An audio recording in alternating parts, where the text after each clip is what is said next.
Medical checkup team जिंदा होगी तब आएंगे या मरने के बाद आप भेजने वाले हो। हमारे दुर्गादास शिंदे जो है उनके तबीयत क्रिटिकल होती जा रही है। 3 दिन हो गए उनके, वो बस पानी पे जिंदा है। मेरे कलेक्टर, अभी देखिए शिक्षा मंत्री हसन मुश्रीफ और मुख्यमंत्री देवेंद्र फडणवीस, ये तीनों से मांग रहे कि अगर हमारे तीनों कार्यकर्ताओं में से किसके बाल को भी बाका किया आपने तो हम पूरा महाराष्ट्र जाम कर देंगे। आपने निदर्शन किया था, आज फिर से वापस आप जिलाधिकारी कार्यालय आए, क्या मांगने रही है और क्या आपको आश्वासन दिया गया? हमारी शुरुआती से मांगे ये, यहाँ सब लोग इकट्ठा हुए हैं, आप देख सकते हैं बड़े पैमाने पे जो यहाँ पे बड़े पैमाने पे जो इकट्ठा हुए हैं ये सब विद्यार्थी है, नर्सिंग के विविध कॉलेज में आए हुए विद्यार्थी है, कोई स्टाफ है, नर्सिंग क्षेत्र के ये छात्र है, ये केडर है, ये सब पढ़ाई करने वाले बच्चे हैं। ये सरकार ने ये बच्चों को रास्ते पे लाने का काम किया है। ये सरकार ने क्या किया है, महाराष्ट्र शासन ने 10 जून को 11 जून को एक अधिसूचना निकाली, उसमें क्या लिखा है कि नवीन सेवा प्रवेश नियमावली जो हमारी DMER के अंतर्गत भर्ती होती है वो अभी तक मेरिट बेसिस पे होती थी, लेकिन 10 जून को इन्होंने एक GR निकाला और क्या कहते हैं, एक कागज का पन्ना हमको क्या कहता है कि अभी आपको नौकरी में 80 और 20 मतलब 80% जो फीमेल रिजर्वेशन, 20% मेल रिजर्वेशन, ये हमने इसके लिए 1.5 महीने से हम लड़ रहे हैं, संघर्ष कर रहे हैं संविधानिक मांग से, और संविधान लेके हम बोल रहे हैं, हल्ला बोल कर रहे हैं। संविधान में लिखा है लिंग भेद नहीं कर सकते हो। 14 से 18 जो कलम है संविधान का और 21 नंबर का कलम कहता है कि नौकरी में समानता चाहिए, लिंग भेदभाव नहीं चलेगा। ऐसा होते हुआ भी महाराष्ट्र शासन ने संविधान की पायामल्ली की है। संविधान को ये लोग मानते नहीं है और इन्होंने संविधान को पायामल्ली करके ये 80-20 का काला कानून बनाया है। ये मैं इनसे अपील करना चाहता हूँ, ये सब छात्र मेरिट वाले हैं, हम कभी भी लिंग भेदभाव यहाँ पर लागू करने के लिए आपको नहीं देंगे।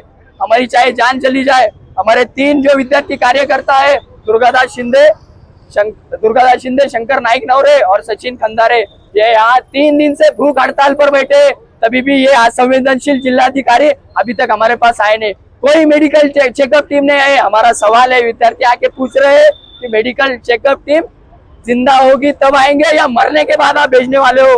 हमारे दुर्गादास शिंदे जो है उनके तबीयत क्रिटिकल होती जा रही है। 3 दिन हो गए उनके, वो बस पानी पे जिंदा है।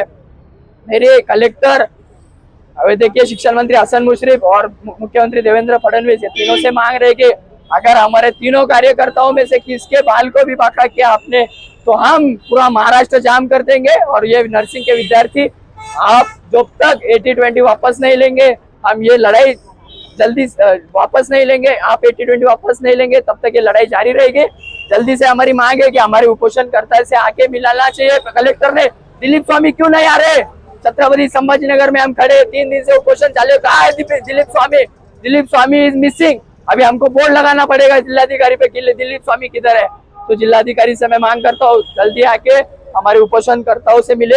हेल्थ चेकअप टीम नहीं आ रही है, विद्यार्थियों की मांग है हेल्थ चेकअप टीम कब आएगी मरने के बाद, तो मेरी मांग है। और जब तक ये काला कानून वापस नहीं लेंगे, हम सरकार को इशारा दे रहे हैं, हम यहाँ से नहीं हटेंगे, आमरण अनशन जारी रहेगा।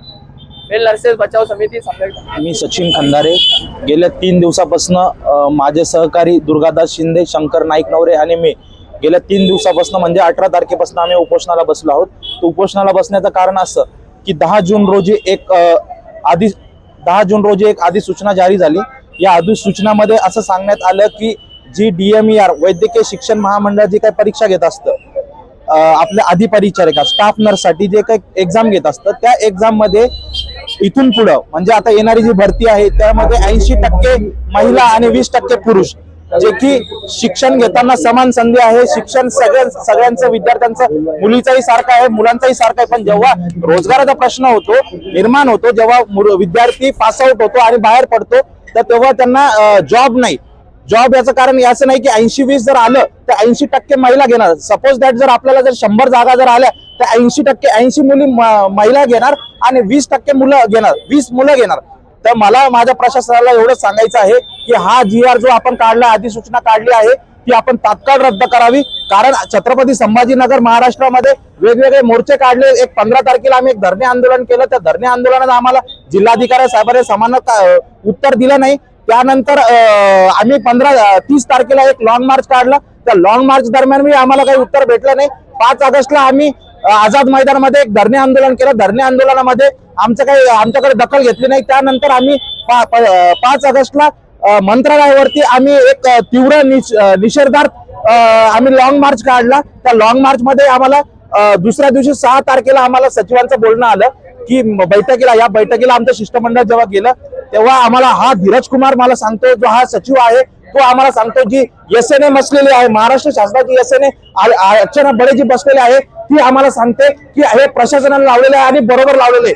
ती कुठल्या याचं आम्ही त्याला विचारलं की बाबा ऑथेंटिक डॉक्युमेंट काय आहे तुझ्याकडे, तुझे लावले, तुझ्याकडे वैज्ञानिक दृष्टिकोन तर असेल ना. तर तेव्हा ते सांगतं की आम्ही बरोबर लावलेलं आहे, यांच्याकडे आमच्याकडे कुठलंही डॉक्युमेंट नाही, कुठलंही काही नाही. जेव्हा आम्ही त्यांना म्हणतो की साहेब, धीरज कुमार साहेब, हे आपण असंविधानिक आहे, संविधानाचं उल्लंघन करतो आहे, त्यावर तर आपला जो काही सचिव धीरज कुमार आहे तो उत्तर देतो, संविधान तुम्ही आम्हाला शिकवू नका आणि आमची जी काही मीटिंग आहे ती बरखास्त केली. जोपर्यंत आमचा प्रश्न 80-20 हा मार्गी लागत नाही तोपर्यंत आमरण उपोषण चालू राहील. माझ्या आणि माझ्या सहकार्याच्या मृत्यूला फक्त आणि फक्त एसएनए, धीरज कुमार, त्याच्यानंतर देवेंद्र फडणवीस, अजित पवार, हसन मुश्रीफ, त्यानंतर आपला शिंदे सरकार, हे सगळे आणि औरंगाबाद प्रशासनाचा जो जिल्हाधिकारी आहे तो जबाबदार राहील. धन्यवाद.